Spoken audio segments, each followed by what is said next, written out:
Actually আজকে ভোরবেলা একটি গোপন সংবাদের ভিত্তিতে মধুপুর থানা, আমাদের গোয়েন্দা শাখা এবং এলাকাবাসীর সহযোগিতায় আমরা 5 জন বাংলাদেশি লোককে আটক করতে পারি পাথারিদুয়ার সীমান্তবর্তী অঞ্চল থেকে, এবং এরপর এদেরকে আমরা থানাতে নিয়ে আসি এবং এখন ইন্টারোগেশন চলছে।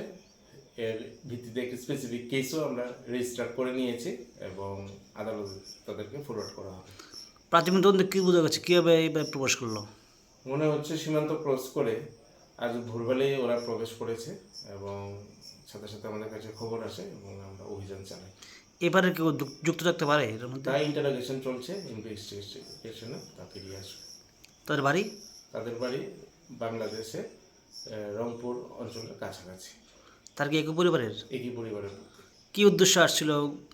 এটা ইনভেস্টিগেশন চলছে, দেখছি আমরা কি উদ্দেশ্য, কেন এসেছে, কোথায় যাবে, সব কিছুই খতিয়ে দেখা হচ্ছে। কীভাবে এখানে আসলো?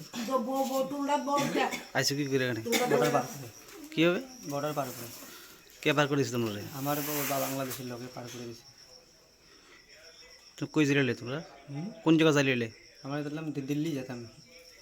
এখানে কি আরও আসলে আগে আসলা? না আগে আসেনি তো কার হাত ধরে জ্বালিয়ে দিল্লি? কোন লোক টুক আছে তোমরা? লোক আমার বাংলাদেশে আমি ও চিনি, ও পার করে দিয়ে ও তো আমার ও তো ভাগছে, আমাকে পাশে থেকে চলে গেছে। কি নিয়ে গেছে তোমরা দিকে? টাকাটাও নিয়ে গেছে? সব নিয়ে গেছে। এরপরে কেউ যুক্ত আছে কিনা তোমরা? না, ইন্ডিয়ান? ইন্ডিয়ান না। তোমরা কি একই পরিবারের? হ্যাঁ, আমরা কি করি? তোমার নাম?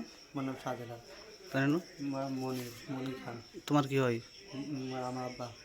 ওই জানেন? ও আমার মা। নাম কি? সাইবা। তারপরে? ও দুলালি। হ্যাঁ, তোমার কি হয়?